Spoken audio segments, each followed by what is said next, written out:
लाहौर में आंधी के बाद बारिश से मौसम खुशगवार हो गया। Johar town, Kot Lakhpat township, Ferozepur road, model town समेत कई इलाकों में अब्र करम बरसा। Faisal town, canal road, Allama Iqbal town, इश्तर पार्क, स्पोर्ट्स कॉम्प्लेक्स से मुल्हिका इलाकों में बारिश हो रही है। तेज़ हवा के साथ बारिश से शहर का मौसम खुशगवार हो गया। लाहौर में आंधी के बाद बारिश से मौसम खुशगवार हो गया। Johar town, Kot Lakhpat township, Ferozepur road, model town समेत कई इलाकों में अब्र करम बरसा। Faisal town, canal road, Allama Iqbal town, इश्तर पार्क, स्पोर्ट्स कॉम्प्लेक्स से मुल्हिका इलाकों में बारिश हो रही है। तेज़ हवा के साथ बारिश से शहर का मौसम खुशगवार हो गया। लाहौर में आंधी के बाद बारिश से मौसम खुशगवार हो गया। Johar town, Kot Lakhpat township, Ferozepur road, model town समेत कई इलाकों में अब्र करम बरसा।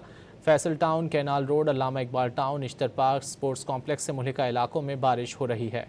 तेज़ हवा के साथ बारिश से शहर का मौसम खुशगवार हो गया।